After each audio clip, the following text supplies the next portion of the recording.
તો ભરૂચના જંબુસર તાલુકામાં વહેલી સવારે ધોધમાર વરસાદ વરસ્યો। વહેલી સવારે જંબુસર નગર સહિત સમગ્ર તાલુકામાં ભારે વરસાદ શરૂ થયો હતો। છેલ્લા 2-3 દિવસથી હવામાનમાં અચાનક ફેરફાર જોવા મળતો હતો, જેના પછી વરસાદે લોકોને ગરમીથી રાહત આપી હતી।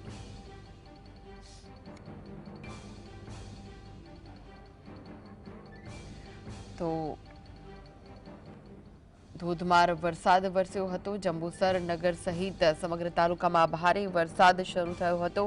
છેલ્લા 2-3 દિવસથી હવામાનમાં અચાનક ફેરફાર જોવા મળ્યો, જેના પછી આ વરસાદે લોકોને ગરમીમાંથી રાહત આપી હતી। તો જંબુસરમાં પણ ધોધમાર વરસાદ વરસ્યો, જેના કારણે ગરમીથી તો રાહત મળી, પરંતુ ખેડૂતોની ચિંતા વધી હતી।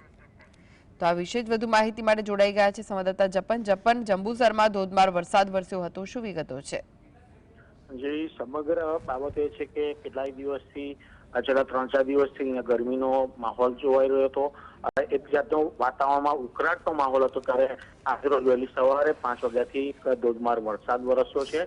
ત્યારે હવામાન વિભાગની આગાહીના અનુસાર ભરૂચ જિલ્લામાં પણ ક્યાંક ને ક્યાંક ઝરમર વરસાદ વરસ્યો છે, અને જેના કારણે ખેડૂતોને કભી ખુશી કભી ગમનો માહોલ જોવા મળી રહ્યો છે। કેમ કે જે લોકોએ આજે તાજેતરમાં જ વાવેતર કર્યું છે તે લોકોને ક્યાંક ને ક્યાંક નુકસાની થાય તેવી ભીતિ સેવાઈ રહી છે, ત્યારે જે લોકો પહેલેથી વાવેતર કર્યું છે તે ખેડૂતોમાં ક્યાંક ખુશીનો માહોલ પણ જોવા મળ્યો છે, અને આ સમગ્ર વરસાદના કારણે વાતાવરણમાં ઠંડકનો માહોલ છે। જી જી, આભાર માહિતી આપવા માટે।